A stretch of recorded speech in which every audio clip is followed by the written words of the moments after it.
Hari umuhanzi waririmbye ngo umukene ntagira ijambo. Twese tuba twifuza gukira, niyo mpamvu ibintu nk'ibi ngibi bibaho.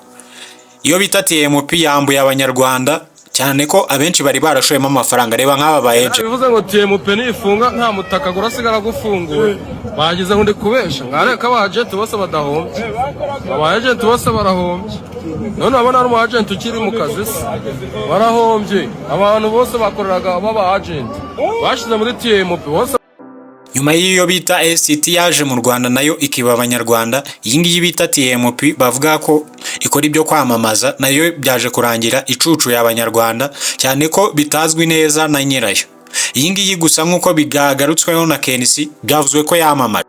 Ngaho baza wumve urambwira. Tugaruke hano mu mujyi wa Kigali mbabwire ko kuri uyu wa gatandatu ikigo cy'itangazamakuru cya TMP cyo mu Bwongereza gisanzwe gitanga serivisi zo kwamamaza kuri murandasi cyafunguye ishami rya Kimironko mu mujyi wa Kigali mu rwego rwo guha amahirwe y'akazi urubyiruko. Ibindi kuri inkuru na mugenzi wacu Jean Baptiste Nkurunziza. Wabyumvise?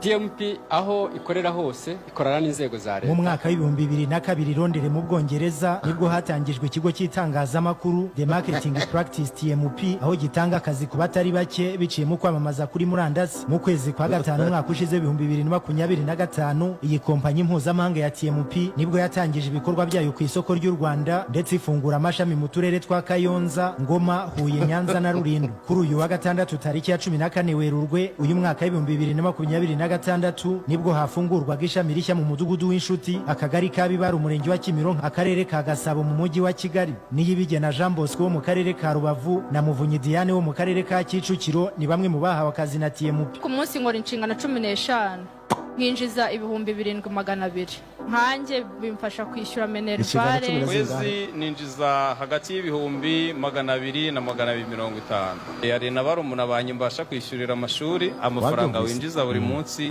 ajyanye n'imirimo wakoze weretswe cyangwa se wigishijwe ku ikoranabuhanga. A few moments later.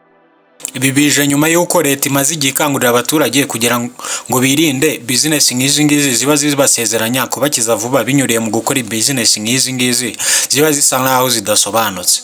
Ibuka kudufollowinga kugira ngo ujye ukomeza kubona updates nk'izi ngizi. Iyi ni Kigali Tares.